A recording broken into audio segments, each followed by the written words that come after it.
Hey y'all, my name is Jasmine. I do videos on nursing, fitness, and lifestyle. If that is your jam, consider subscribing.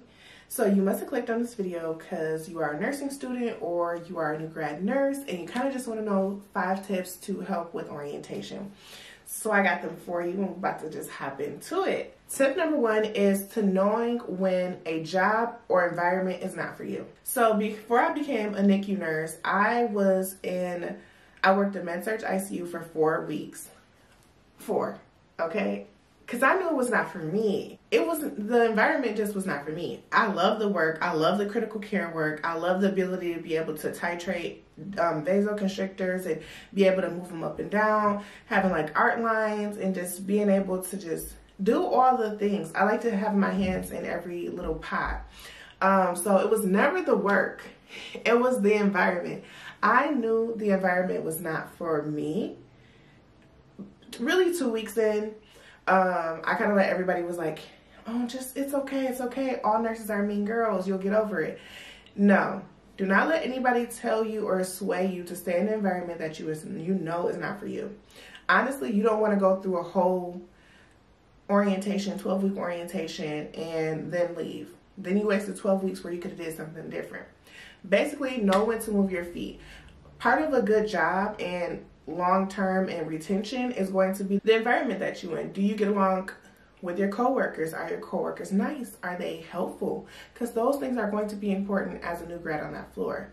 Secondly, do you feel that this information and things that you are learning is great for future you? Thirdly, do you feel like you could eventually find work-life balance here? 4th, is it something you're passionate about?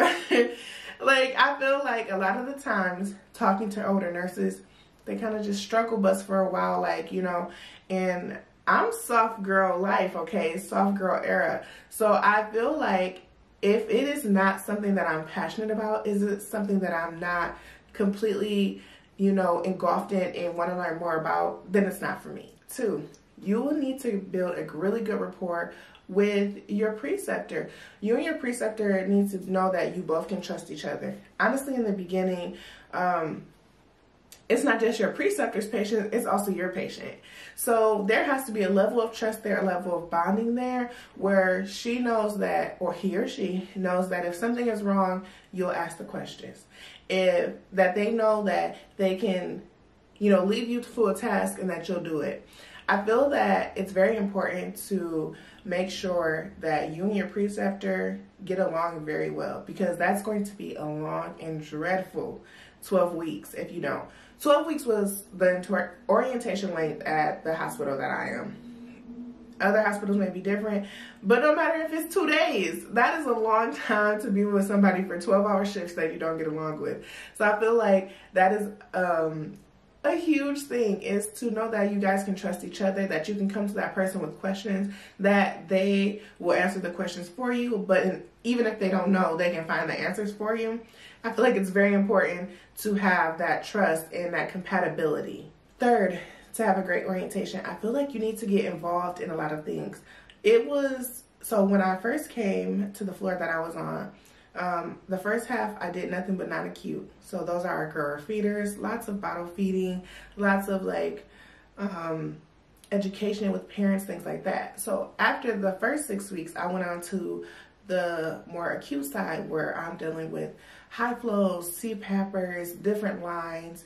There was not always like vents or chest tubes and things like that always readily available, or a baby that was like a 23-weeker or a 27-weeker. That was not always readily available. So when I kind of like got towards the end of my orientation and like we got a more critical patient, I was able to kind of go in and see how they work with that baby, to see kind of like what that looks like. Or if somebody had a baby with a chest tube, I'm like, hey, you know, if you don't mind, I'm going to take a break in a little bit. Can I come in? Can you kind of talk to me about the chest tube with this patient? And like the little, the ones we learned in school was called atriums, but these ones are a little bit different. But basically like the little things that you have with the chest tubes, my mind is going blank with those. But If somebody has a more critical patient or something that I have not seen before, I just try to get in those places. And I think that is a very good tip, is to just kind of go into those spaces where people have these type of things. So you could ask the questions and like, what's this G-tube? Like, how do we feed through this? How do we do this? How do we do that? Just put yourself in this environment and kind of just engulf yourself in it. And so you can see it all. I'm not going to say you're going to remember if you ever have a patient like that, but you've at least seen it once. Number 4 to a very good orientation, I feel like, is to be very observant. One of the biggest things, one of the interview questions that I asked is like, who is like the hardest, like one of your best employees, and what kind of traits do they have? Of course, you know, they give you a good like roundabout answer. It's never really direct. So when I got to the floor, I kind of seen like, okay, I like how she does things. She's able to answer all my questions. She knows policies and protocols. She knows this, she knows that. So people that I feel like very knowledgeable, I watch those people. I see how they're doing stuff, how they work during an admission, and what do they do first. And if they have something that a baby who's like not doing well, if they have a patient that's not doing well, what are they doing? Like, how is their mind thinking? What are ways that they talk to parents? Like, all different things like that. I feel that to have a really good orientation, be observant of the environment that you're in. Find somebody who like, okay, yeah, she seems like she knows what she's talking about. Look at what she's doing, kind of mimic what she do, but then take it on your own type of way. Kind of see how people act and behave when you have an admission, or what are they doing first? What are they not doing? And you know, things like that. Just be very observant of the environment and the people. You can really kind of learn so much just by observing. Number 5, to have a really good orientation, I would say do some outside studying. I know you're like, girl, I just got out of nursing school. I'm not trying to do no type of studying. Like, it's a no for me. I get it. But when you do some outside studying on your own, let me tell you though, patho is going to always be continuous. You're going to have a patient with something wrong with them, and you're kind of going to need to know like the patho. Okay, so if it's a heart condition, then obviously I need to worry about different type of perfusion. Is my patient perfusing well? How's capillary? How's urine output for the kidneys? How is their breathing? How is this? How is that? It kind of always goes back to that. It is a little bit different seeing it on your patient and knowing to put those pieces together. What can I expect with this certain type of issue? Because of the patient population that I do deal with, things present differently. So, I'm like, okay, I have a PPHN baby, which is pulmonary hypertension baby. So it's like, what can I expect from this? Or a baby from a diabetic mom. What can I expect? What should I see? What should I not see? What is a red flag? What is okay? What is expected type of thing? And some of that stuff I did have to like watch. I think her name is like Tala on YouTube. Like Google different type of stuff, go into like scholar papers. Our hospital does have like this whole little thing like policies and stuff like that, where you kind of tells you step by step how to do things, or information, like a little bit of information you need to know on certain topics. And I honestly did some outside work myself. I still do outside work. If I have a patient that I've never seen this before, heard it before, anything like that, I try to do my homework best I can. And let me tell you, it makes you look really good to the people that you're working with, because you're not going in there completely clueless. But if you are going there completely clueless, it is okay to ask questions. Ask all the questions. That should be number 6. Ask the questions. Ask all the damn questions, okay? Any small thing, ask it. I don't care if it makes you look dumb.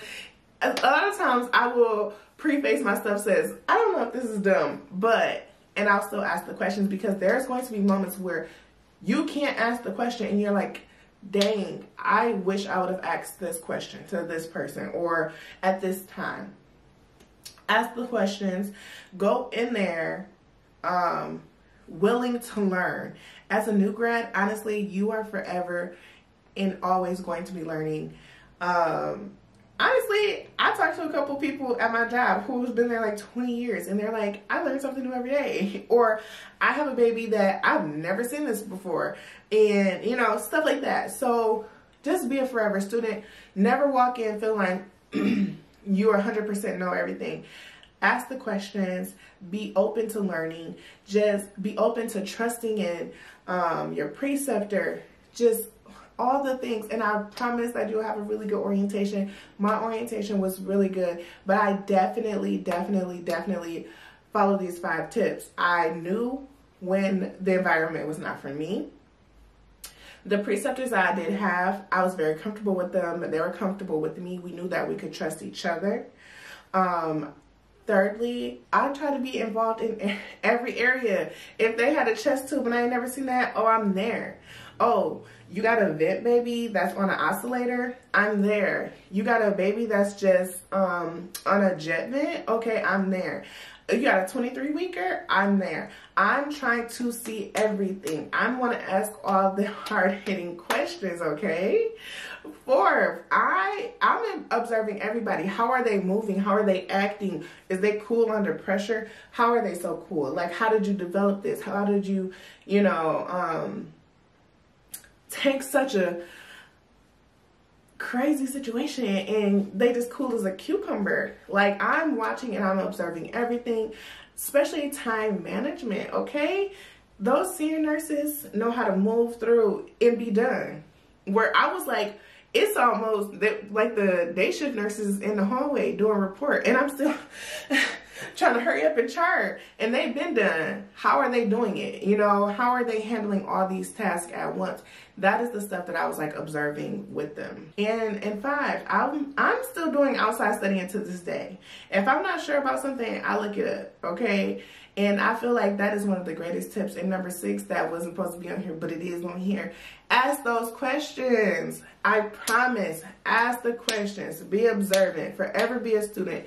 You will get through this. I am proud of you. I already know you about to kick butt being a nurse. And those are my 5 tips to get through orientation. And I will talk to you beautiful people later. Do not forget to subscribe and hit the like button down below.